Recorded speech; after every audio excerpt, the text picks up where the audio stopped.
Assalamualaikum warahmatullahi wabarakatuh. Ila hadratin Nabiil Mustafa Sayyidina Rasulillah sallallahu alaihi wasallam wa ila kaffatil anbiya'i wal mursalin wa li azwajihi ummahatil mu'minin wa li ahli baitihi wa dhurriyyatihi wa ashabihi ajma'in wa thumma ila arwahi masyayikhina wa muallimina wa ulama'ina وخصوصا إلى روح شيخ مصنف هذا الكتاب وأصوله وفروعه ومن ينتسب إليه أجمعين شيء لله لنا ولهم الفاتحة. أعوذ بالله من الشيطان الرجيم. بسم الله الرحمن الرحيم. الحمد لله رب العالمين الرحمن الرحيم إياك نعبد وإياك نستعين اهدنا الصراط المستقيم صراط الذين أنعمت عليهم غير المغضوب عليهم ولا الضالين. بسم الله الرحمن الرحيم. الحمد لله رب العالمين والصلاة والسلام على سيدنا وحبيبنا وشفيعنا وزخرنا ومولانا محمد وعلى آله وصحبه أجمعين. سبحانك لا علم لنا إلا ما علمتنا إنك أنت العليم الحكيم ولا حول ولا قوة إلا بالله العلي العظيم. اللهم افتح علينا فتوح العارفين بك بالحكمة وافتح علينا من لدنك علما كما فتحت على سيدنا محمد صلى الله عليه وسلم بحق طه سيد الكونين وجد الحسنين أبي البطول والقاسم. ربنا افتح بيننا وبين قومنا بالحق وأنت خير الفاتحين. رب اشرح لي صدري ويسر لي أمري واحلل عقدة من لساني يفقه قولي سدد لساني واهد قلبي بحق جدنا سيدنا رسول الله صلى الله عليه وعلى آله وصحبه وسلم.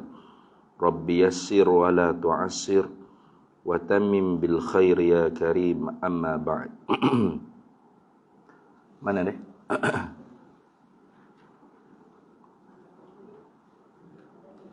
Hadis yang pertama lagi. Masih hadis yang pertama kah?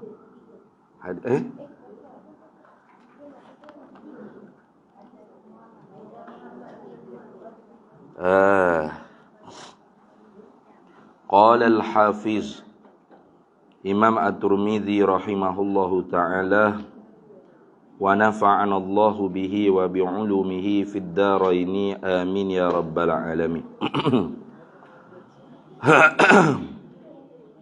Haddatsana Muhammad bin Bashar qala haddatsana Muhammad bin Ja'far qala haddatsana Syu'bah an Abi Ishaq qala sami'tu al-Bara' bin Azib yaqulu kana Rasulullah sallallahu alaihi wasallam rajulun marbu'an ba'ida man baina mankibaini azimal jummati ila shahmati udhunayhi al-yusra alaihi hullatun hamra'u ma ra'aitu syai'an qattu ahsana minhu.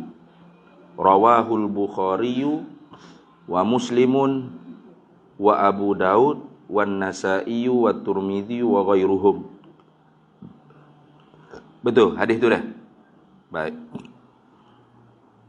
Kita sambung lagi. Kata dianya Imam Tirmidzi, haddasana mencerita akan kami Muhammad bin Basharin oleh Muhammad bin Bashar. Qala kata Muhammad bin Bashar, haddasana mencerita akan kami oleh Muhammad bin Ja'farin oleh Muhammad bin Ja'far.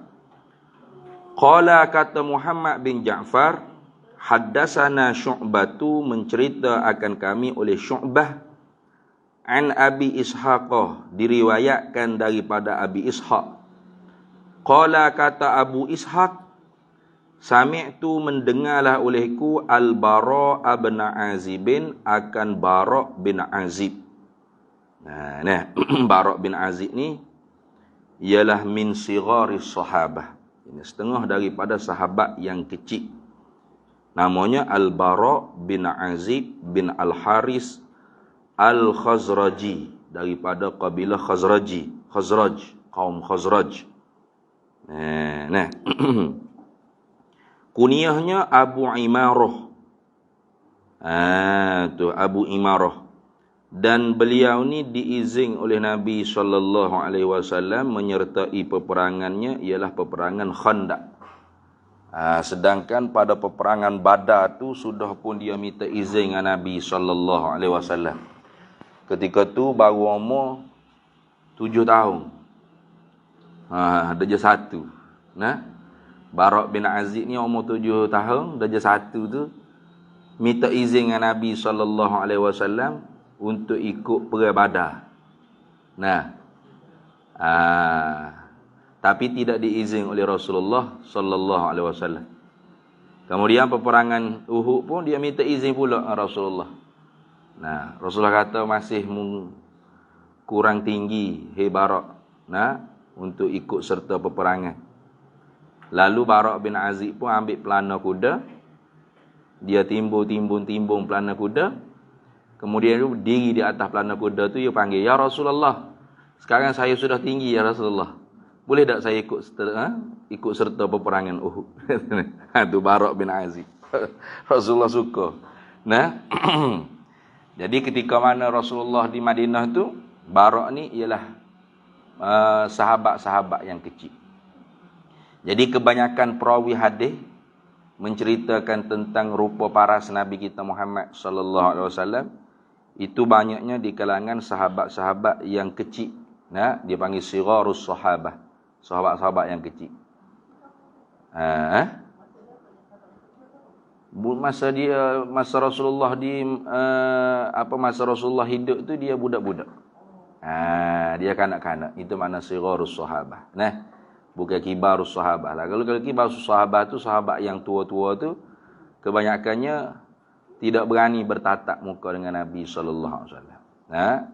Kalau duduk di depan Nabi sallallahu alaihi wasallam tu penuh dengan tawajuh, penuh dengan menumpu keperhatian, tawadhu, merendahkan diri dan sebagainya. Jadi sahabat-sahabat yang kecil ni mereka tu kanak-kanak lagi. Mereka tu berlarilah dalam masjid. Melihat Rasulullah gini. Jadi bila Rasulullah sudah wafat, mereka tu sudah dewasa. Maka mereka lah yang meriwayatkan tentang rupa paras Nabi kita Muhammad sallallahu alaihi wasallam. Itu. Banyaknya begitu. Nah, contoh seperti hadis yang sebelum ni siapa? Anas bin Malik. Anas bin Malik ni budak-budak juga. Nah, kita cerita dah hari tu Anas bin Malik ni dihadiahkan kepada Rasulullah oleh ibu dia sendiri, Ummu Sulaim.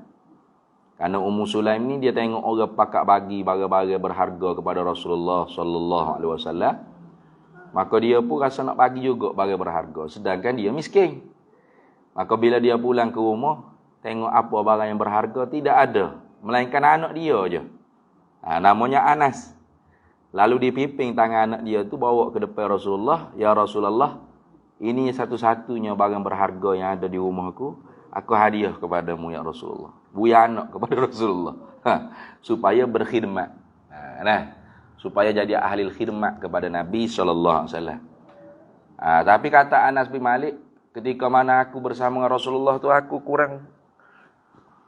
kurang pasti, mana confuse aku ke khadam Rasulullah atau Rasulullah tu khadam aku.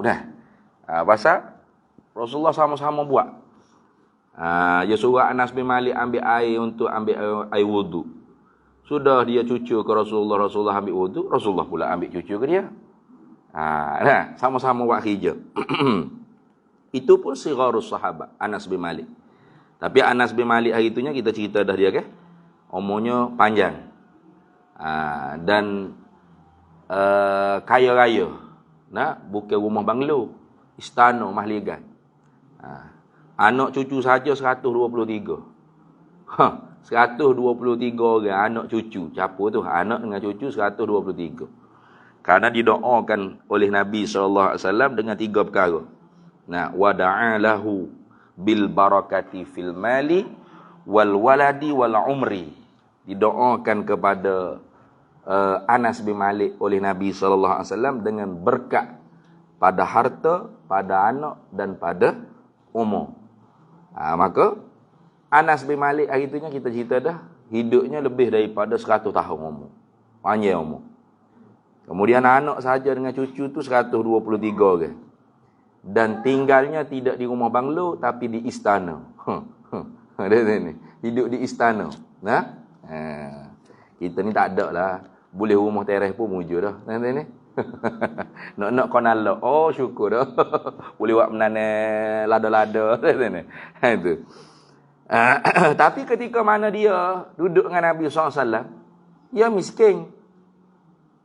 Dia khadam Nabi SAW. Dan ibundanya dan ayahandanya pun orang miskin. Tak ada harta. Jadi, sama jugalah dengan seperti Ahlus Sufah. Ketika mana mengaji dengan Nabi itu tak ada rumah. Tak ada tempat tinggal. Hanya duduk di masjid Nabi SAW. Tapi masa kedepannya kita tak tahu. Seumpama Abu Hurairah itu kaya raya juga. Dia tu ketua Ahlus Sufah. Abu Hurairah tu ketua Ahlus Sufah, kaya raya. Setelah Rasulullah wafat, Abu Hurairah ni dapat modal untuk berniaga kuda. Secara kecil-kecilnya akhirnya jadi jutawan dengan meniaga kuda. Bukan pi kuda. Meniaga kuda. Zaman Saidina Umar jadi gubernur, jadi menteri besar. Itu Abu Hurairah. Dan pernah Abu Hurairah tu, bila dia jadi gubernur ni, orang hidang makanan sedap-sedap, dia pun senyum seorang. Sebab teringat di zaman dia mengaji dengan Nabi SAW di Masjid Nabawi tu, jadi Ahlus Sufah, betapa susahnya. Jangankan nak kaya, nak kenyang pun payah. Lapar. Sehingga biasa saja di kalangan sahabat Ahlus Sufah ni, kalau duduk tengah semaya, rebah, terguling. Kenapa? Teh lapar, sakit perut. Bahkan Abu Hurairah pun terguling tu gelepar. Teh sakit perut. Orang mari jejak atas tekak dia, ingatkan dia sawai gila babi dia tu ni. Dia kata, "Dak, aku terguling rebah, gelepar tu kerana menahan lapar perut." Tapi sekarang ni betapa mudahnya makan. Betapa senangnya. Jadi nak cerita katanya masa mengaji tu kita tak payah fikir nak makan gapo, nak jadi gapo. Mana rezeki tu qismatun minallah. Sudah dibahagi oleh Allah Ta'ala. Anak kita datang mengaji agama, jangan dipikir, esok dia besar nak makan gapo. Makan gapo, makan ni. Tak nak makan batu-bata. Yang penting dia mengaji. Sama Abu Hurairah, masa yang mengaji, dia boleh beramal tak? Tak boleh. Boleh beramal tak dengan fadilat sedekah, fadilat zakat? Mana boleh? Sebab jangan kena nak sedekah, nak berzakat, dia sendiri tu asnah dah. Fuqara wal masakin. Itu.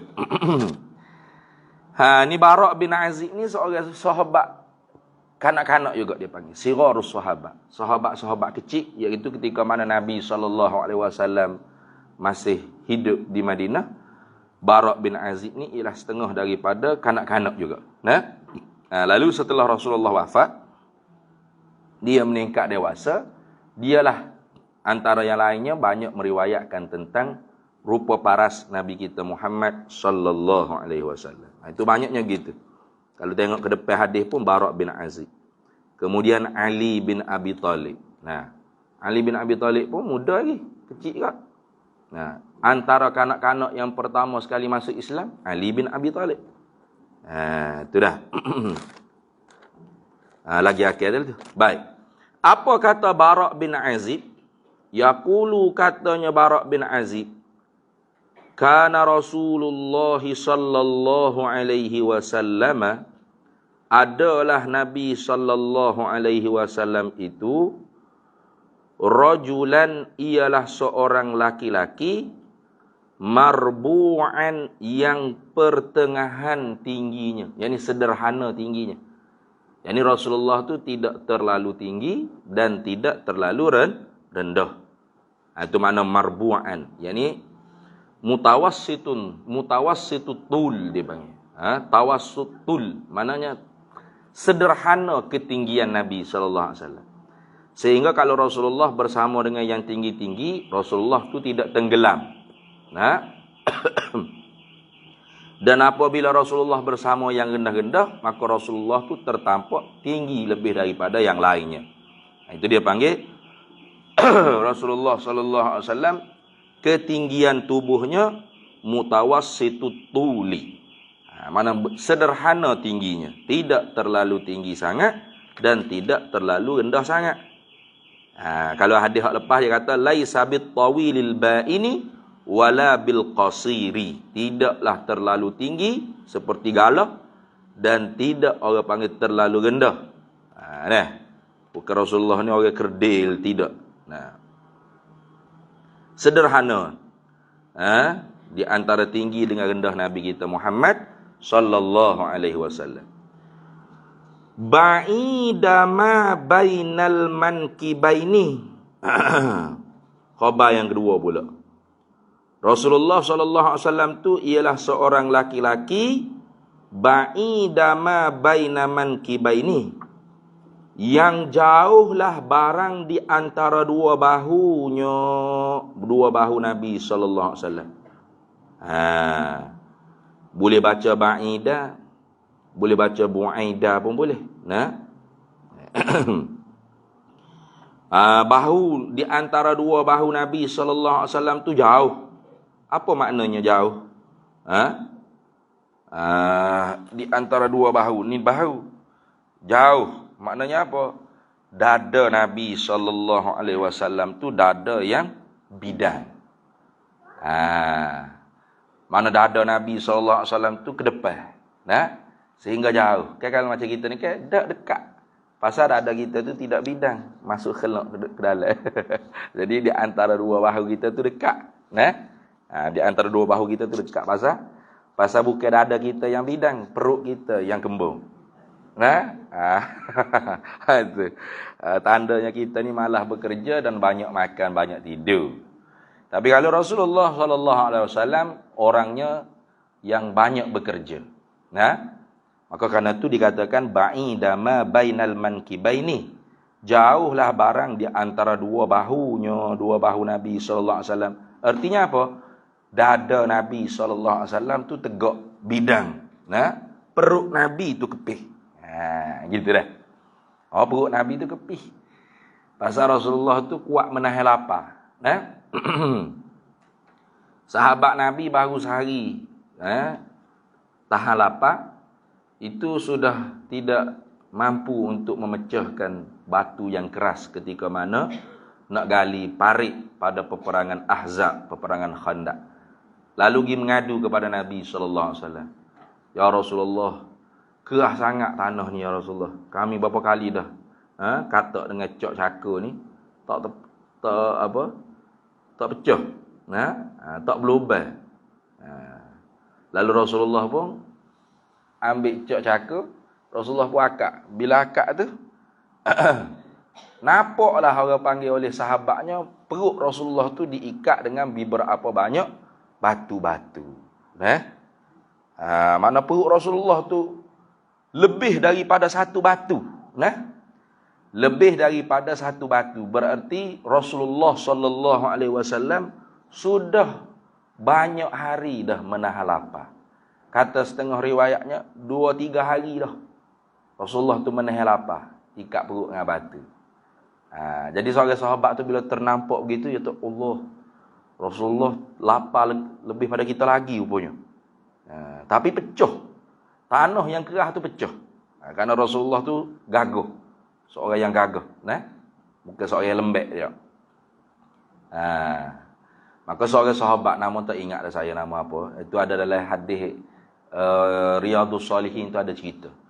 Balik ke rumah, dirayak ke bini dia. Ada apa-apa makanan tak di rumah. Aku tengok Rasulullah, ya Allah, ikat perut tu lebih daripada 3 batu dah. Bermakna Rasulullah tu lapar berapa banyak hari dah. Kalau boleh nak ajak Rasulullah main makan. Bini kata adalah sebuku daging kambing tu adalah, ya kata. Adalah sikit tepung-tepung boleh buat roti. Dia kata gula lah. Kalau kita kecek mudah kan, masuklah. Golah lah. Aku pergi panggil Rasulullah mai makan rumah kita dah. Bini dia kata, Rasulullah saja tu jangan panggil orang lain. Ya warning dah, bini ya warning dah. Rasulullah saja tu jangan panggil orang lain. Kita pun tak ada makanan juga ni. Sebanyak ni yang adanya. Nah, tahulah dia kata tak apa. Dia pergi jumpa Rasulullah, pergi bisik telinga. Ya Rasulullah, mai makan rumah hamba ya. Nah, ada sikit makanan ni. Tak sempat lagi dia ayat Rasulullah seorang ni. Rasulullah tu pergi umur dah perhatian kepada jemaah semua. Mari kita pakat pergi makan rumah sahabat ni. Sudah. Nah, dia nak cakap Rasulullah nak ayat kata, Rasulullah seorang je. Tak ada dalam muka Rasulullah umur dah. Mati dah aku dia. Lepas tu Rasulullah kata, pergi dulu lah. Kami berakad sekali. Cuma pesan ke binimu, jangan akak. Periuk hoduk nanak daging tu jangan akak. Sehingga aku sendiri sapa. Itu dah. Dia pun balik. Balik goyak ke bini dia. Mati dah lah kita. Nah, pasal apa matinya? Aku jemput Rasulullah seorang aja, tapi Rasulullah pergi umum habis. Nyajak habis kat mana ada situ tu. Beratus orang lah. Nak pergi dia kata. Pergi khandak. Bini dia pun popek-popek dah lah. Dia ni. Allah orang pesedah ke suara. Dah tak ada nak royak dengan tok lelaki kata. Rasulullah pergi umum dah Cuma saja Rasulullah kata, mu jangan akad lagi dapur ni. Periuk ni atas dapur jangan. Sehingga Rasulullah sendiri sapa. Bini dia kata kalau Rasulullah pesan gitu selamat. Bini dia yakin lah. Kalau Rasulullah pesan gitu selamat. Lega lah aku. Kalau Rasulullah pesan gitu kan. Jadi Rasulullah sapa tu Rasulullah sendiri. Kau kuah daging ke apa bubuh. Beratus sahabat tu makan kenyang botak tak ada apa-apa. Tu. Lepas tu baru Rasulullah ajak makan. Lebih lagi bagi ke jiran pula. Mana hak lebih lagi. Itu mukjizat Nabi kita Muhammad sallallahu alaihi wasallam. Jangan duk buat gitu buat kita. Yang marah orang jemput makan gula tu juga. Habis. Jadi Rasulullah sallallahu alaihi wasallam tu ba'idama bainal mankibaini, jauh barang di antara dua bahunya, yakni dada Nabi kita Muhammad sallallahu alaihi wasallam tu dada yang bidang itu. Dada yang ke depan, dada yang luas, melambangkan seorang yang kuat bekerja, rajin bekerja. Rajin berusaha. Tidak malah makan tidur suruh-suruh-suaknya tak. Gitu dah. Baik. Azimal jummati ila syahmati uzunaihil yusra. Itu dah. Azimal jummah. Rambut Nabi sallallahu alaihi wasallam ni azimal jummah. Yang ni lebat. Azim maknanya lebat. Ni khabar yang ketiga pula ni. Rasulullah sallallahu alaihi wasallam tu ialah rajulan, seorang laki-laki azimal jummah. Mana besar rambutnya, lepas tu rambut tu jummah, apa? Terhurai ila syahmati uzunaihi, hingga kepada bawah cuping telinga. Tu dah. Asfalil uzuni. Mana syahmatil uzuni, mana di bawah cuping telinga. Mana rambut Nabi kita Muhammad sallallahu alaihi wasallam tu rambut yang panjang, serta terhurai, dilepaskan sampai mencecah kepada bawah cuping telinga. Tu nanti lagi akallah di dalam bab yang kedua kalau tak silap. Bab yang keberapa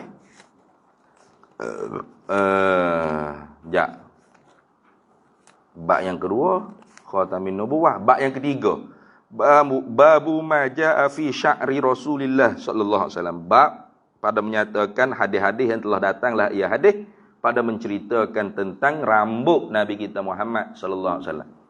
Jadi rambut Nabi kita Muhammad sallallahu alaihi wasallam ni memang rambut yang selalu panjanglah. Dan panjang rambut Nabi itu ada beberapa kategori. Ada limah, ada wafrah, ada jummah. Ada 3 peringkat. Kalau ni jummah. Jummah ni bawah cuping telinga. Ada yang separuh cuping telinga panjangnya. Dan ada yang mencecah sampai kepada bahu. Rambut Nabi SAW tu panjang sampai ke bahu. Dan ketika mana rambut panjang Nabi SAW tu sampai ke bahu, Rasulullah tu buat orang panggil jalin, ikat. Arba'a ghadair dalam hadis, dalam bab nu nanti dia sebut cerita. Pernah Rasulullah tu jalin rambutnya 4 jalinan. 4 jalin. Toncang, kita kata toncang. Rasulullah buat rambut tocel dia 4 tocel. Itu sesuai dengan zaman Nabi sallallahu alaihi wasallam lah. Zaman kita ni kalau rambut tocel ni enggak beratlah, orang kata budak nakal lah dak ni. Tu. Dan Nabi memang jaga rambut. Tanda mensyukuri rambut tu Nabi senantiasa berminyak dan bersikat rambut. Itu. Maknanya Nabi ni seorang yang menjaga penampilan lah.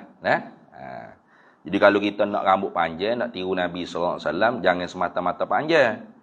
Nak panjang, lepas tu penuh kelomomo. Nak kerah ada sebelah macam rambut orang gila. Itu bukan sunnah Nabi tu, pengotor dia panggil. Kalau sudah rambut panjang, kita jaga. Minyak, shampoo, biar bau wangi semua. Kayak gitu. Macam buat kutu macam-macam lah kutu tu. Ada belakang kutu. Ada orang gitu, ada kutu dah. Macam-macam. Tu pengotor dia panggil. Nabi sallallahu alaihi wasallam rambut panjang tapi Nabi sallallahu alaihi wasallam jaga. Tapi tu dia panggil sunnah jibiliyah Nabi sallallahu alaihi wasallam. Jadi bukanlah orang yang tak rambut panjang tu tak ikut sunnah Nabi, bukan. Jadi kalau kita cukur kepala, kita pendek rambut, entah ni tak ikut sunnah Nabi ke? Nabi kan rambut panjang, tak boleh cakap gitulah. Ada 3 perekat, ada setengah telinga, bawah telinga, dan ada sampai ke cecah bahu. Rambut panjang Nabi sallallahu alaihi wasallam. Ada wafrah, ada limah, ada jummah. Ini jummah. Azimal jummati ila syahmati uzunaihil yusra.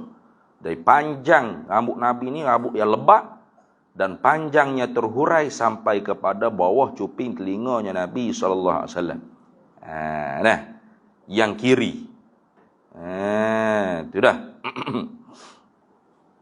Baik.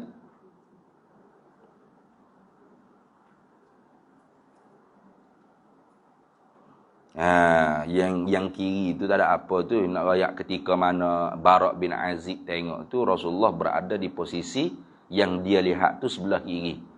Bukan makna panjang sebelah kiri. Kanan kiri lah. Ketika mana Barak bin Azib tengok tu ialah posisinya sebelah kiri. Maka sebab tu disebut orang panggil panjang rambut Nabi tu terhurai sampai ke bawah cuping telinga sebelah kiri. Sebelah kanan? Sebelah kanan pun gitu juga. Tapi ketika mana Barak melihat posisi Nabi SAW ketika itu sebelah kiri. Itu maksud gitu dah. Tu. Dan rambut Nabi tu nanti kita akan baca riwayat-riwayat hadis dalam bab rambut Nabi SAW. Rambut Nabi juga tidak kerinting dan tidak terlalu kerinting dan tidak terlalu lurus. Rambut Nabi pun sederhana kerinting dengan lurusnya, iaitu ikal mayang. Itu gitu. Rasa hak lepas dah sebut deh. Tu ada wala bil ja'dil qatati wala bis sabti. Dan tidaklah rambut Nabi SAW tu dengan kerinting yang bersangatan, berombok-ombok, bergulung-gulung maknanya.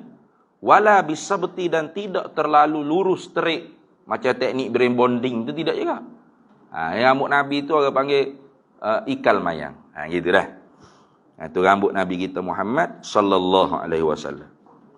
Jadi kalau dalam kubur sesat tu tengok atau rupa seperti ni, Rasulullah lah tu. Rambutnya lebat, ikal mayang, panjangnya mencecah kepada bahu atau bawah cuping telinga. Maka Rasulullah sallallahu alaihi wasallam. Karena syaitan itu tidak dapat menyerupai Nabi sallallahu alaihi wasallam. Itu. Alaihi, di atasnya, yakni ketika tu Nabi tu berpakaian apa? Ada hullatun hamra'u. Ada orang panggil saubun min izari waridain. Mana di atas tubuh Nabi ketika tu ada hullatun. Hullatun ni mana saubun min izari waridai. Mana pakaian yang dijadikan sebagai selendang atau rida. Nah, ini orang panggil dalilnya bahawasanya pakaian rida ataupun selendang shawl tu ialah termasuk daripada pakaian yang dipakai oleh Nabi kita Muhammad sallallahu alaihi wasallam. Nah, dipakai rida. Tapi warnanya hamra'u, warnanya merah. Jadi Rasulullah ada rida yang berwarna merah ketika mana Bara' bin Azib tengok. Nah, dalam saat Bara' bin Azib tengok Nabi seperti itu tu, apa kata Bara'? Ma ra'aitu syai'an qattu ahsana minhu. Ini puji ni. Ma tidak melihatlah ra'aitu oleh tidak melihatlah ma ra'aitu tidak melihatlah olehku syai'an akan sesuatu qattu langsung tidak ada ahsana yang nak terlebih cantik indah minhu daripada Nabi kita Muhammad sallallahu alaihi wasallam tu tidak ada. Tu dah. Ya syai'an tu kalimah nakirah tu. Nah, kalau kira kaedahnya an-nakiratu idza waqa'a fi siyaqil kalamin nafyi tufidul hasra. Nakirah ni apabila kalimah nakirah, syai'an tu orang panggil kalimah nakirah. Apabila jatuh di siyak kalam, mana konteks ayat cakap tu ada nafi, ma tu manafi, maka memberi makna hasar. Hasar tu makna menghabisi. Nah, tidak ada langsung. Apa? Kalimah syai' tu tadullu ala anna nabiyya sallallahu alaihi wasallam ahsanu minal bashari wa ghairil bashar. Mana wa ghairil bashar? Min malaikah wa jami'il makhluqah. Itu maksud. Jadi maksudnya gini. Kata Bara' bin Azib, ketika mana aku lihat Rasulullah seperti itu tu. Yang ketinggiannya sederhana, yang dadanya bidang, yang rambutnya lebat serta panjang terhurai sampai kepada bawah cuping telinga. Dan di atas tubuh Nabinya ada memakai rida yang berwarna merah. Tidak pernah aku lihat akan apa-apa sesuatu pun daripada manusia ke makhluk apa, bangunan ke apa, tak kira. Hatta malaikat sekalipun. Tidak pernah aku lihat yang nak terlebih cantik daripada Nabi kita Muhammad sallallahu alaihi wasallam. Mana Rasulullah paling cantik sekali. Itu makna gitu. Itu makna kita nak sebut tu.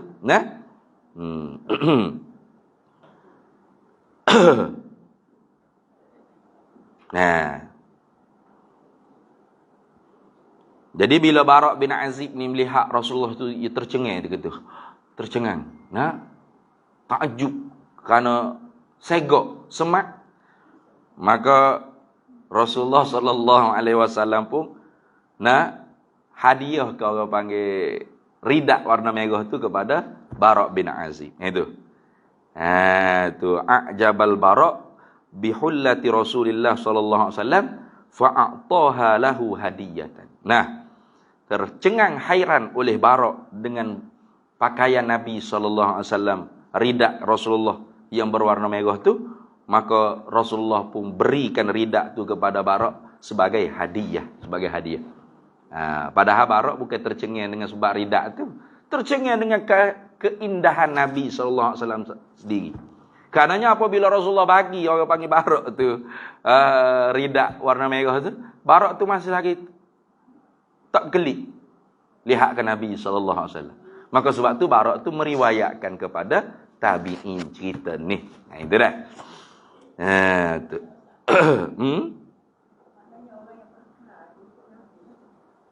Pakai rida tu.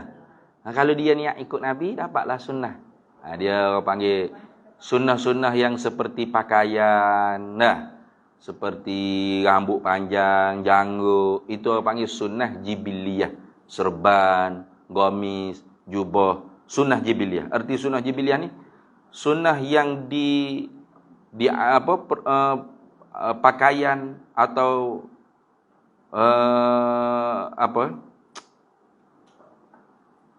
perkara-perkara yang dibuat oleh Nabi SAW itu dengan sebab uruf. Uruf ni mana budaya setempat. Gitu dah. Jadi Rasulullah tu tidak diberitakan pakai seluar-jing, pakai kemeja, pakai kok. Tak ada lah. Sebab apa? Sebab tak ada lagi seluar-jing dia tu. Kayak gitu. Dan Abu Lahab, Abu Jahal pun pakai jubah kak. Gamis kak. Dan Abu Lahab, Abu Jahal pun tak pernah pakai seluar-jing. Kok necktie tak pernah pakai. Abu Lahab, Abu Jahal pun pakai gamis, pakai jubah. Dan ada janggut. Orang Arab. Orang Arab. Macam orang Arab lah ni. Kita tengok video-video orang Arab kan. Pakai jubah, pakai serba egar dia, duk menyanyi, duk berjoget. Ya, pakaian kebangsaan dia. Pakaian kebudayaan dia. Lagu tu. Serba. Jadi, sunnah-sunnah seperti itu dipanggil sunnah jibiliyah. Artinya apa? Kalau kita beramal, niatnya nak ikut Nabi SAW, dapat pahala. Gitu je. Tapi bukanlah apabila kita tidak berjubah, tidak bergamis, tidak berserban, tidak berjanggut, tidak berambut panjang. Itu bermakna kita tu benci sunnah Nabi, bukan. Jangan diertikan seperti itu. Jangan diertikan tidak mengamalkan sunnah. Pakai baju Melayu semua. Nabi mana pakai baju Melayu? Mana boleh cakap gitu. Nabi itu pakai gamis kerana itu pakaian kebangsaan Arab. Tanda Nabi mencintai bangsanya, Nabi memakai pakaian kebangsaannya. Jadi sebab tu kalau kira sunnah, pakai baju Melayu itu sunnah. Sebab Nabi memakai pakaian kebangsaannya, kita memakai pakaian kebangsaan kita. Dan Nabi itu tidak melarang pun kita cintakan bangsa, budaya kita. Kayak gitu. Adakah tak boleh kita pakai baju kebudayaan bangsa lain? Boleh. Seperti Rasulullah nanti dalam bab pakaiannya, ada dalam bab pakaian jubah Nabi SAW itu ada diriwayatkan beberapa banyak hadis-hadis. Rasulullah dihadiahkan jubah Rom, jubah Parsi, jubah-jubah bukan Arab, pakaian bukan Arab lah kalau kita kata. Jubah Rom ni dia ada apa? Kacing. Ni macam kemeja kita ada kacing gini, dia sepik. Tu dia panggil jubah Rom lah. Rasulullah dihadiah. Adakah Rasulullah bakar? Dah. Rasulullah pakai, bukan bakar, pakai. Itu menunjukkan Rasulullah open minded gitu bahasa mudahnya. Terbuka dengan kebudayaan selain daripada Arab. Jadi melambangkan Islam tu tidak membanteras budaya, sudah. Tapi Islam tu sesuai dengan mana kebudayaan yang sesuai dengan ajaran Islam boleh diperkekalkan. Gitu. Yang penting bersih tutup aurat. Tu ya. Dalam syariatnya mari bersih tutup aurat kayak gitu. Tak disuruh pakai kain tudung, telekung. Tak suruh, tak ada. Jadi sebab tu tutup aurat. Dengan guni berah pun boleh. Boleh? Guni berah kau gabung kita buat tudung. Boleh tak? Boleh, tak ada apa-apa. Tapi janganlah pelik sangat sebab tak ada lah orang pakai lagu tu. Dengan daun pisang ke apa. Pakaian India kalau tutup aurat tak apa. Itu ya. Yang pentingnya tutup aurat. Tak kira pakaian India, kau pakaian Melayu, kau pakaian Cina. Kalau tak tutup aurat, tu baru haram. Tu baru bercanggah dengan Islam. Jadi kalau pakaian tu pakaian India, kau pakaian Melayu, kau pakaian Arab, kau kalau tutup aurat, sah. Gitu. Sebab tu orang Arab jahiliah dulu, sakit tu lah belakang weh. Lah. Orang Arab jahiliah dulu pakai jubah tak? Pakai. Orang perempuan. Pakai tak? Pakai. Pakai tudung tak? Pakai. Cuma tudung dia tu dia ikat ke belakang. Ni kan tudung kan? Orang Tina kan tudung ke depan. Ada. Dia pakai tudung, dia ikat ke belakang gitu. Dia lepas ke belakang. Jadi panjang belakang. Jadi depan ni, dia biar. Sebab nak nampak kata tekak, satu. Lepas tu nak nampak kopek lagi, dua. Sebab tu aset dia, tayangnya dia. Tu je. Orang Arab jahiliah dulu tu gitu ya. Melainkan pelacur-pelacur, penari-penari gelek tu tak usah kira lah. Mana budaya orang Arab jahiliah ketika tu, hak umum awamnya begitu. Maka Islam mari suruh, ya ayyuhan nabiyyu kulli azwajika wa banatika wa nisa'il mu'minina yudnina 'alaihinna min jalabibihin. Ada. Hei Nabi SAW, Qul li azwajika, katakanlah kepada isteri-isteri engkau, wa banatika, dan anak-anak perempuan engkau, wa banatika wa nisa'il mu'minina, dan anak-anak perempuan kaum muslimin ni, mana mukminah muslimah ni, yudnina alaihinna min jalabibihinna, mana diuraikan kelekung dia tu ke depan. Yudnina alaihinna min jalabibihinna, supaya tudung apa-apa perhiasan yang ada pada perempuan. Itu. Jadi kalau tudung belakang gini, maka bila turun perintah tu, perempuan sahabiah pun buka ikat ke depan. Maka kain tu terurai, tutup apa-apa perhiasan tersebut. Itu lagu tu. Nah, itu saja jahiliah dulu. Jadi jahiliah lah ni lebih teruk pada jahiliah dulu. Tu nak ayat gitu je. Jahiliah sekarang ni lebih teruk daripada jahiliah dulu. Nah, jahiliah sekarang kan orang pakai tudung ke style terbuh. Pada. Pakai terbuh lah tutup ni. You kira tutup lah tu. Tapi tak apalah kalau hok jenis tak pakai tudung sebelum ni, free hair, tiba-tibanya baru nak belajar tutup aurat, biarlah, jangan kita kata, pakai lagu ni baik tak usah pakai tudung. Yang telanjai pula esok. Nah, ya dakwah tu dia kena ada uslubud dakwah, kena ada fiqhud dakwah. Dah dia tu free hair, nah, baru-baru nak jinak-jinak tutup aurat. Syukur dah. Alhamdulillah tutup. Sikit lagi tambah baik lagi. Kayak gitu. Jangan tutup lagu ni, potong tutup. Baik tak usah tutup. Esok sorry saja je. Nah. Berat nah. Jadi kena pandai juga. Nah, dalam dakwah tu kena pandai. Nah.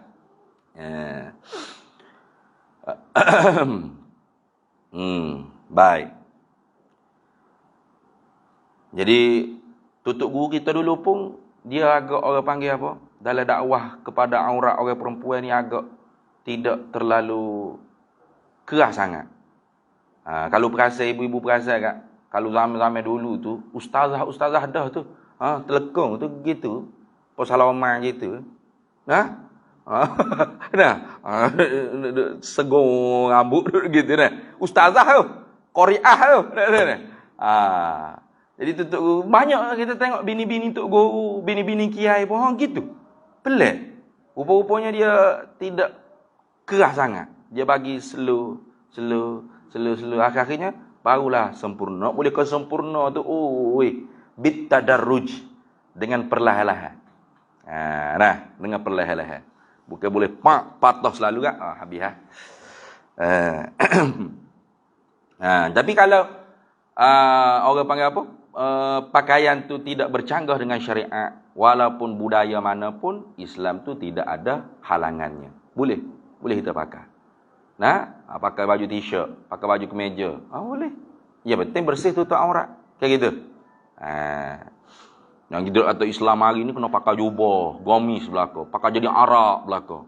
Nah, cakap pun tak boleh bahasa Melayu dah, kena cakap Arab. Sebab Nabi tak pernah cakap Melayu, betul? Kan Nabi pernah cakap Melayu.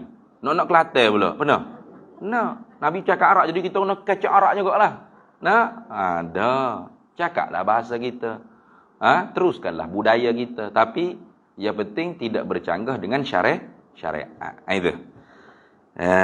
Jadi kalau orang panggil kita nak pakai jubah, nak pakai gamis, nak pakai serban, nak simpan janggut, biar niatnya nak ikut Nabi SAW. Bapa kita pakai serban, bapa kita pakai jubah, bapa kita pakai gamis, bapa kita simpan janggut. Kenapa kita simpan? Kerana Nabi SAW.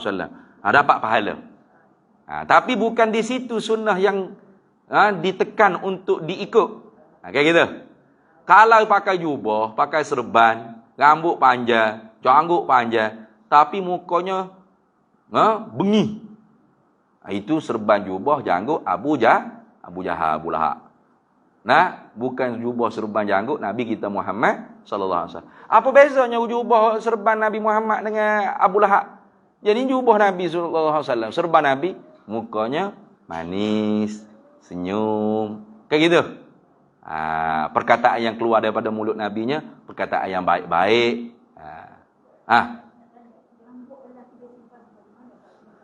Janggut kalau zaman Nabi sallallahu alaihi wasallam, ini kita kena faham dah. Zaman Nabi sallallahu alaihi wasallam ni dia tidak ada IC dah. Tidak ada IC. Mana tak ada orang panggil kad pengenalan tu, tak ada.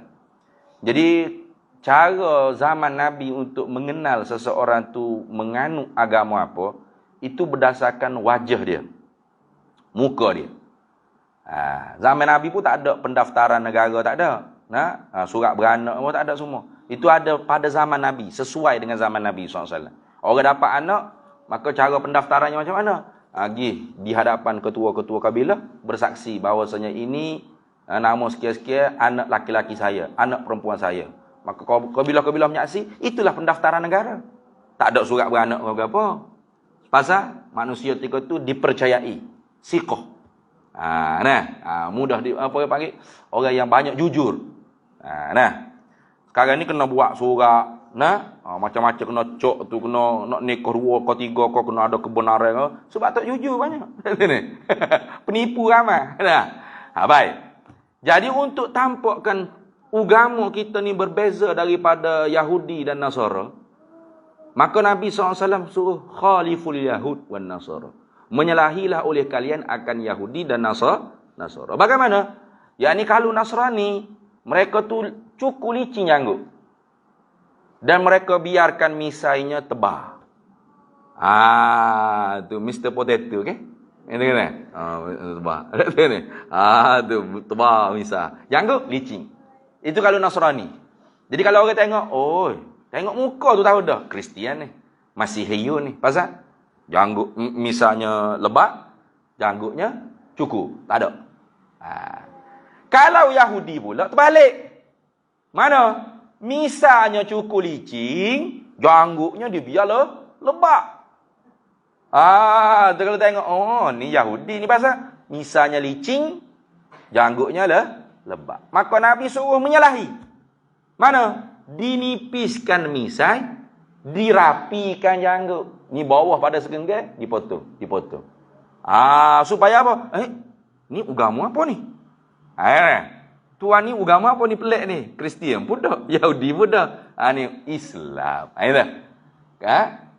Kami ni orang Islam. Jadi ada agama baru pula. Agama apa ni? Islam ni. Siapa yang bawa? Kayak gitu. Jadi bila ditampak pada wajah tu, diketahui. Syiar dia panggil.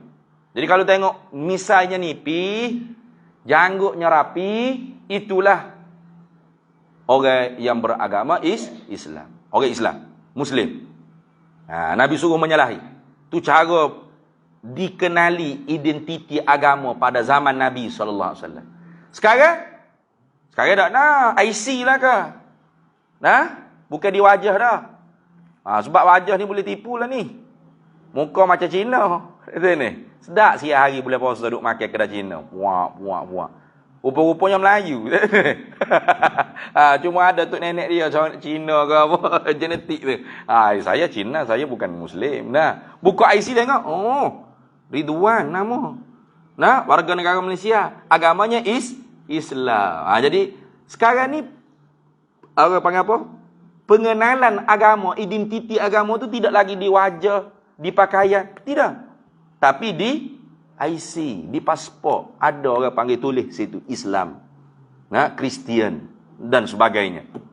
Jadi hukum tersebut tu berubah. Tu lagu tu dah. Hukum tersebut tu berubah. Tapi kalau kita simpan janggut, niatnya nak ikut sunnah Nabi SAW, dapat pahala tak? Dapat. Bukanlah orang yang tak simpan janggut, tak nipiskan misai, itu orang lawan sunnah Nabi. Bukan, jangan. Yang difaham seperti itu, jangan. Orang malah orang lawan sunnah Nabi. Saya pun lawan sunnah Nabi. Kalau alim ulama kita tengok dalam gambar-gambar tu, gambar mana hak cukup misai, cukup janggut.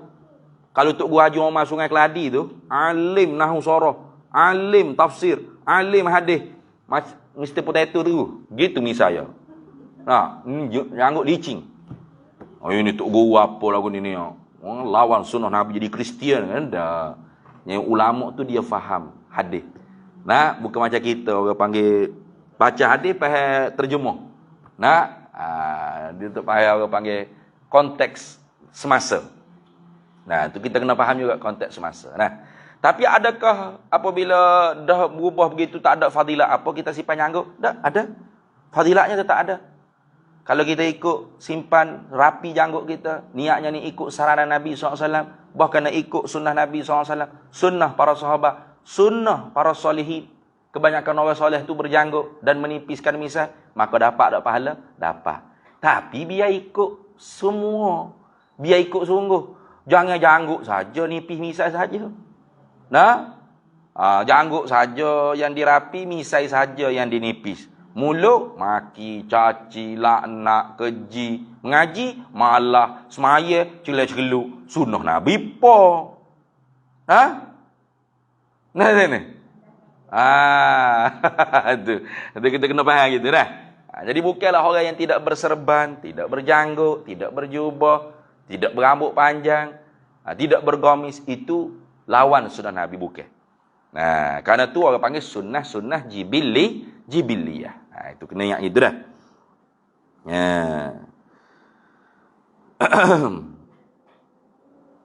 Ya, jadi kadang-kadang orang itu dia terkejut bila kita kata serban, jubah, janggut ni budaya Arab. Budaya Arab hina sunnah Nabi. Bukan maksud begitu. Budaya Arab situ memang budaya Arab. Faktanya begitu. Cuba tengok di Arab. Cuba tengok di Saudi. Pakai jubah tak belaka? Jubah. Serban tak? Pakai serban. Ada egar lagi. Nah, berjanggut tak? Berjanggut. Nah, tapi sambil-sambil itu duduk nari gelek. Nah, boleh tengok lagi tiup, boleh tengok. Kenapa? Itu pakaian kebangsaan dia. Jadi kalau setakat tu kita pakai, nah, tapi menari gelek, mabuk-mabuk, mencuri, riswah, kita tu bukan jubah serban sahabat Nabi dan jubah serban Nabi SAW, bukan. Itu jubah serban Abu Lahab, Abu Jahal, Umayyah bin Khalaf. Itu. Mana tu pakai gitu ke? Abu Jahal tu orang Melayu. Orang Arab. Takkan dia pakai baju Melayu, pakai samping tengkolok pula. Itu. Jadi nak bagi tahunya itu pakaian kebangsaan Arab. Ni kan sunnah Nabi. Ya. Nabi orang apa? Nabi orang Melayu ke? Nabi orang Arab. Maka Nabi cintakan kebangsaannya, Nabi memakai pakaian kebangsaan. Nabi pakai gamis, Nabi pakai jubah. Nah, Nabi menyimpan rambut yang panjang dan sebagainya. Nah, itu. Habis itu. Jadi apa yang kita boleh faham daripada hadis ni? Beberapa perkara lah, antara lainnya satu, harus kita pakai pakaian yang berwarna merah dengan syarat bisyartin alla yakuna thiyaban lil fusaq. Mana dengan syarat pakaian yang berwarna merah tu bukan pakaian bagi orang yang fasik. Jadi kalau pakaian tersebut jadi pakaian yang menjadi alamat bagi orang fasik, maka tidak boleh kita menyerupai dengan orang fasik. Mana pakaian orang fasik? Iaitu pakaian yang mendedah-dedahkan aurat. Nah, pakaian mendedahkan aurat.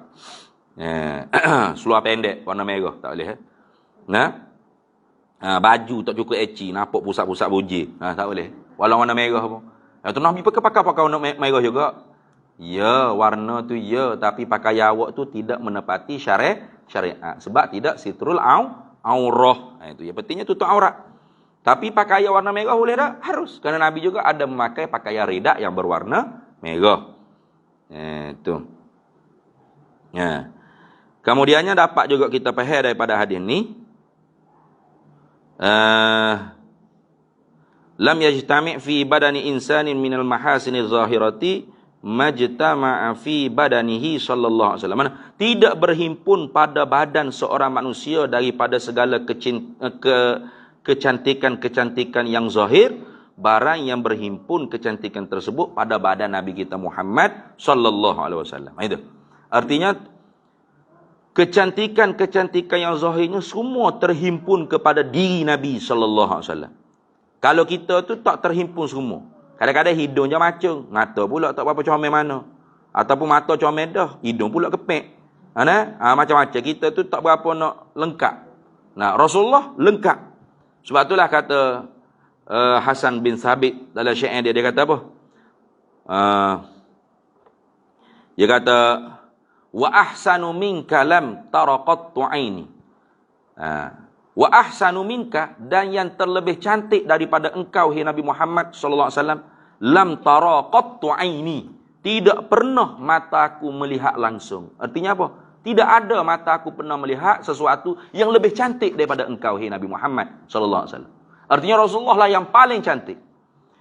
Wa ajmalu minka lam talidin nisa'u. Dan secantik-cantik daripada engkau, hai Nabi Muhammad, lam talidin nisa'u. Tidak pernah dilahirkan oleh mana-mana perempuan. Artinya apa? Engkaulah satu-satunya anak yang paling cantik dilahirkan oleh ibu engkau. Tidak ada seorang ibu pun yang melahirkan anak yang terlebih cantik daripada engkau, hai Nabi Muhammad sallallahu alaihi wasallam. Khuliqta mubarra'an min kulli aibin. Nah, dijadikan engkau mubarra'an min kulli aibin. Terlepas daripada segala aib-aib. Terlepas, tak ada aib. Sempurna semua sekali. Nah, hidungnya sempurna, giginya sempurna, bibirnya sempurna, matanya sempurna, telinganya sempurna. Kayak gitu. Kita ni kadang-kadang tak puas hati duduk depan cermin. Apa hidung aku kepek? Adulah, Syahrul Khan pun macam. Nah, padahal aku dengan dia banyak aku lagi semaya aku. Nah, dia joget lagi tahu tapi hidung yang macam ada aku. Kayak gitu. Nabi dak khuliqta mubarra'an min kulli aibin, dijadikan engkau, hai Nabi Muhammad sallallahu alaihi wasallam, lepas daripada segala keaiban. Ka'annaka qad khuliqta kama tasha'u. Seolah-olahnya engkau dijadikan oleh Allah sebagaimana yang engkau nak dah. Seolah-olahnya gini, ya Allah, buat mataku gini. Okey, Tuhan buat. Hidung aku nak lagu ni, ya Allah. Okey, Tuhan buat. Kayak gitu. Itu Rasulullah sallallahu alaihi wasallam. Kecantikan Nabi Yusuf separuh daripada kecantikan Nabi Muhammad sallallahu alaihi wasallam. Itu. Habis. Kemudian kita masuk hadis yang seterusnya, yang keempat. Dah lagi deh. Sikit lagi. Qala Tirmizi, berkata Imam Tirmizi, haddatsana, mencerita akan kami, Mahmud bin Ghailan, oleh Mahmud bin Ghailan. Qala, kata Mahmud bin Ghailan, haddatsana, mencerita akan kami, Waqi'un, oleh Waqi'. Qala, berkata Waqi', haddatsana Sufyanu, mencerita akan kami oleh Sufyan, an Abi Ishaq, diriwayatkan daripada Abu Ishaq, anil Bara ibni Azibin, sama juga diriwayatkan daripada Abi Ishaq daripada Bara bin Azib radhiyallahu taala anhu. Qala, berkata ia Bara bin Azib, ma raaitu min zilimmatin, ma tidak pernah, raaitu melihatlah olehku, min daripada, zilimmatin orang yang mempunyai limmah. Limmah ni rambut tu dah. Zilimmati manus yang mempunyai rambut yang sampai kepada bahu. Tu limmah. Nah, orang yang mempunyai rambut yang panjangnya sampai mencecah bahu, itu makna zilimmatin. Ma raaitu min zilimmatin, tidak pernah melihat olehku daripada mereka yang mempunyai rambut yang panjang sampai mencecah ke bahu, fi hullatin hamra'a, pada tubuhnya ada orang panggil ridak, selendang yang berwarna merah, tidak pernah melihat olehku, ahsana, akan yang terlebih cantik, min Rasulillah, daripada Nabi sallallahu alaihi wasallam. Tak ada, tak pernah lihat, kata Bara bin Azib. Ini puji ke caci? Jadi kalau kata jangan puji Nabi, sahabat tak puji Nabi, bohong. Puji Nabi itu ialah sunnah para sahabat. Lagi kalau kita baca lagi syarak ini, jadi ada banyak lagi kita akan jumpa pelik-pelik. Mana? Dia sahabat, nipu sahabat. Sahabat dengan sahabat tanya, macam mana Nabi duduk? Macam mana Nabi makan? Itu sunnah sahabat. Apa? Suka berbicara tentang Nabi. Sebab Nabi itu mahbubnya, kekasihnya. Kekasih. Macam kita lah, masa kasih mula ke berakhir cara hak kasih. Tanya ambil berat sama, puja sama, engkau lah pujaan hatiku. Pasal apa puja? Ambil berat. Makan tak lagi, berak tak lagi, tidur tak lagi. Tanya belaka. Ambil berat gitu. Betul tak? Tu orang panggil Rasulullah tu pujaan para sahabat. Kata Rasulullah, sahabat tidak memuja Rasulullah. Tidak. Sahabat puja Rasulullah.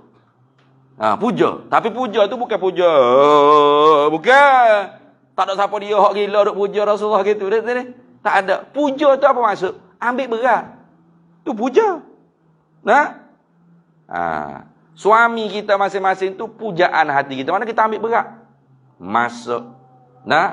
Tolong dia. Sakit orak kat, pecek-pecek sikit. Ambil berat. Pakai baju dia, kita basuh. Masuk. Jaga rumah tangga dia. Jaga harta dia. Bini kita pujaan hati kita. Kita jaga, bui nafkah, bui piti, bui duit. Kayak gitu. Bagi didikat agama. Tu puja. Tapi sepujanya kita dengan suami, dengan isteri, tidak boleh banding dengan pujanya sahabat kepada Nabi. Pasal, tengok hadis mula-mula sekali hari itu. Walaisa fi ra'sihi wa lihyatihi 20 sya'ratan bayda'a. Tidak ada pada kepala Nabi dan janggut Nabi 10. Lebih daripada 20. Insyurun ni 20. 20 sya'ratan bayda'. Tak ada. Lebih daripada 20 uban. Tahu tak di kepala suami kita masing-masing berapa helai uban? Tahu tak? Malah nak kira Ustaz, banyak. Padahal tu isteri dah tu. Suami tahu tak berapa uban di rambut isteri? Tak tahu tak? Benar tak? Padahal tidur sebatang dah. Ambil berat dah. Pujaan hati. Dinda kanda dah. Tapi tak tahu berapa urat uban ada atas kepala dia, atas rambut dia. Ada? Tahu. Kalau balik tanya tok lelaki, abang tahu tak saya ada berapa helai uban? Kata buat tabiat apa pula bini aku ini? Tanya uban ada berapa? Abang tak ambil berat pasal saya. Ngada-ngada dak ni. Tapi sahabat Nabi, puja Nabi, siapa ubai pun tahu ada berapa helai. Tak lebih daripada 20 helai. Kira tak tu? Kira tu. Mengamat-amati, mana mencermati. Tengok ke Nabi ambil berat, kira. Tu. Siapa tak tu? Nak cari mana sahabat seperti itu? Tak ada. Hanya Rasulullah sallallahu alaihi wasallam.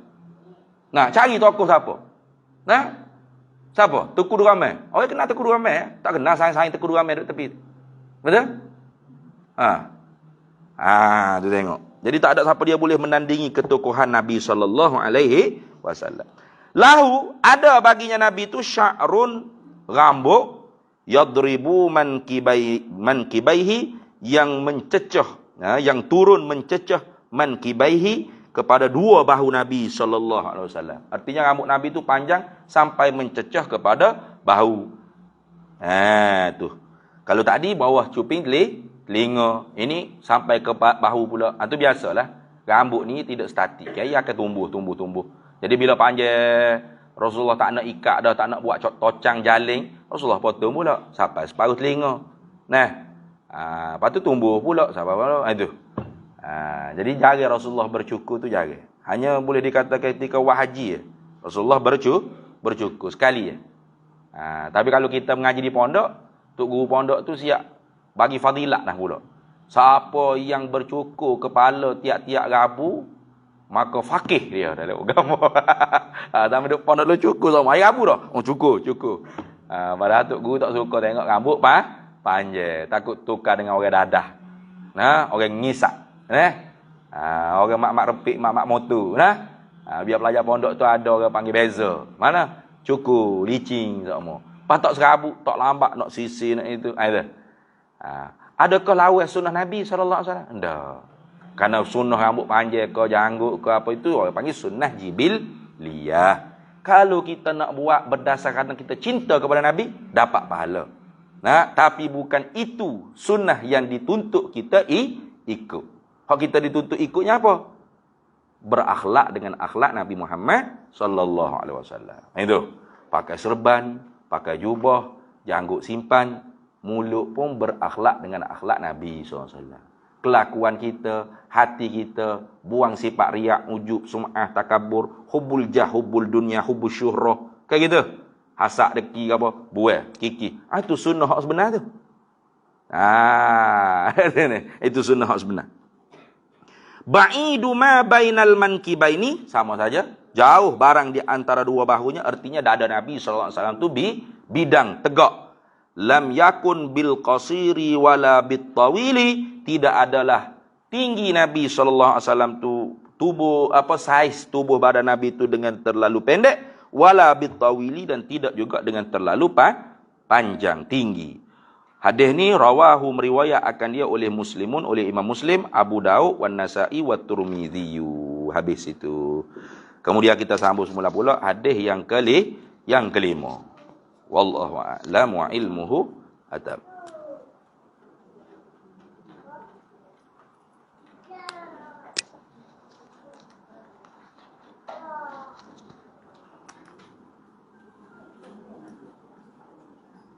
Katanya Kak Rashidah nak suruh baca selawat dulu deh.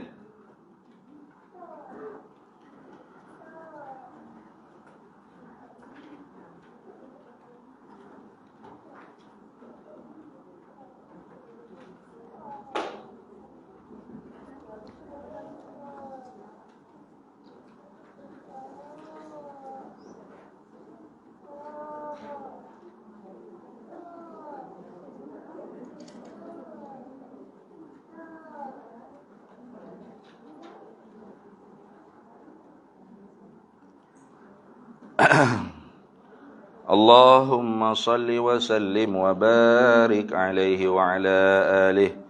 Walamma tamma min hamlihi sallallahu alaihi wasallam shahran ala mashhuril aqwalil marwiyah, tuwfiya bil madinatil munawwarati abuhu Abdullah, wa kana qad ijtaza bi akhwalihi bani adiyyin min at-ta'ifatin najjariyah, ومكث فيهم شهرا سقيما يعانون سقماه وشكواه. ولما تم من حمله صلى الله عليه وسلم على الراجح 9 أشهر قمرية، وآن للزمان أن ينجلي عنه صداه، حضر أمه ليلة مولده صلى الله عليه وسلم آسية ومريم في نسوة من الحظيرة القدسية، وأخذها المخاض فولدته صلى الله عليه وسلم نورا يتلألأ سناه. صلى الله على محمد صلى الله عليه وسلم. صلى الله على محمد صلى الله عليه وسلم. يا نبي عليك يا رسول سلام عليك يا حبيب سلام عليك صلوات الله عليك صلى الله على محمد صلى الله عليه وسلم. صلى الله على محمد صلى الله عليه وسلم. أشرق بدر علينا فاختفى منه البدور مثل حسنك ما رأينا قط يا وجه السرور. صلى الله على محمد صلى الله عليه وسلم. صلى الله على محمد صلى الله عليه وسلم. أنت شمس أنت بدر أنت نور فوق نوري أنت سير وغالي أنت مصباح الصدور صلى الله على محمد صلى الله عليه وسلم صلى الله على محمد صلى الله عليه وسلم يا حبيبي يا محمد يا عروس الخافقين يا مؤيد يا ممجد يا إمام القبلتين صلى الله على محمد صلى الله عليه وسلم صلى الله على محمد صلى الله عليه وسلم من رأى وجهك يسعد يا كريم الوالدين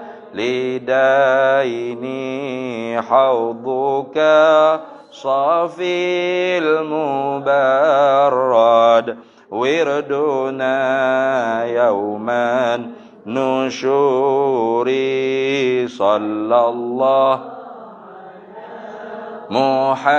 محمد صلى الله عليه وسلم صلى الله على محمد صلى الله عليه وسلم رأينا العيسى حنت بالسرى إلا إليك والغمامة قد أظلت والملا صلوا عليك صلى الله على محمد صلى الله عليه وسلم صلى الله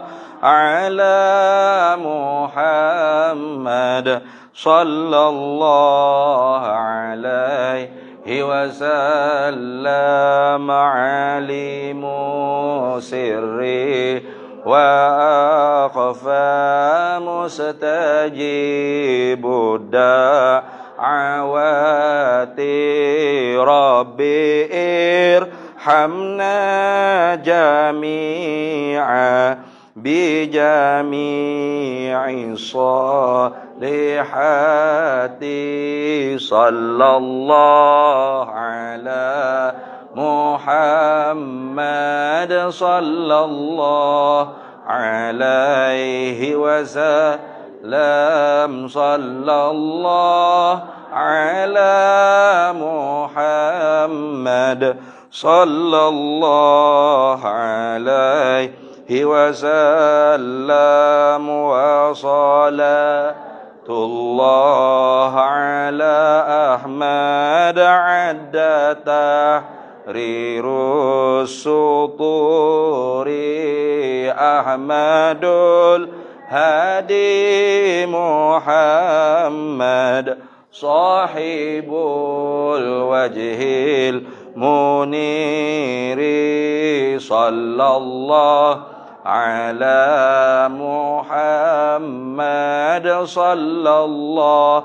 عليه وسلم صلى الله على محمد صلى الله عليه وسلم مرحبا يا نور العين مرحبا جد الحسين مرحبا يا نور العين مرحبا جد الحسين صلى الله على محمد صلى الله عليه وسلم صلى الله على محمد صلى الله عليه وسلم اللهم صل وسلم وبارك عليه وعلى آله.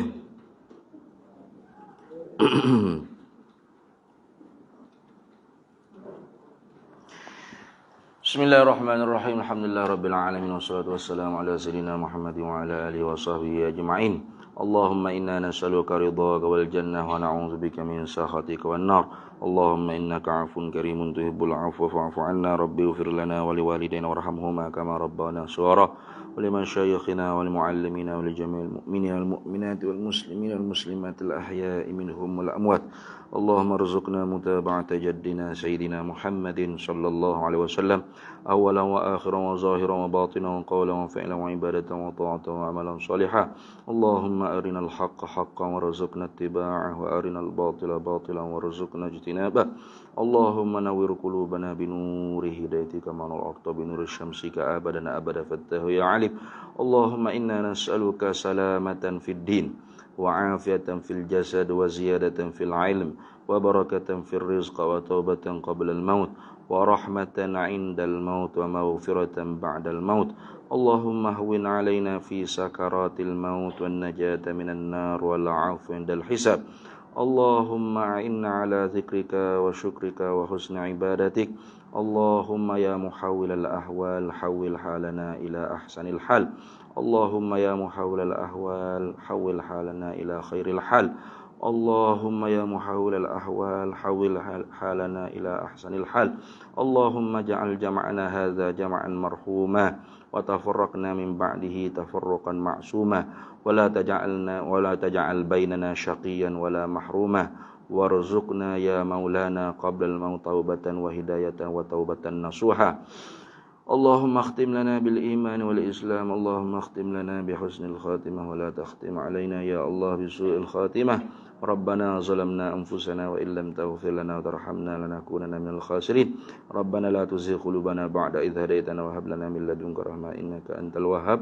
ربنا آتنا في الدنيا حسنة وفي الآخرة حسنة وقنا عذاب النار. وصلى الله وسلم على سيدنا محمد وعلى آله وصحبه وسلم. الحمد لله رب العالمين. بسر الفاتحة. أعوذ بالله من الشيطان الرجيم. بسم الله الرحمن الرحيم مالك يوم الدين إياك نعبد وإياك نستعين اهدنا الصراط المستقيم غير عليهم ولا الضالين آمين. اللهم بحق الفاتحة وبنور الفاتحة وبحق من أنزلت عليه الفاتحة نسألك أن ترزقنا الصحة في الدين والدنيا والآخرة يا فارج الهم يا كاشف الغم يا من العبد ويغفر ويرحم ويدافع البلاء والنقم. ادفع عنا يا الله وعن جميع المسلمين والمسلمات وادفع عنا يا الله وعن جميع المسلمين والمسلمات ادفع عنا يا الله وعن جميع المسلمين والمسلمات كل بلاء ووباء وهم وضيق وشدة ونقمة وفتنة. مولانا دعوهم فيها سبحانك اللهم وتحيتهم فيها سلام وآخر دعوانا الحمد لله رب العالمين. تقبل الله منا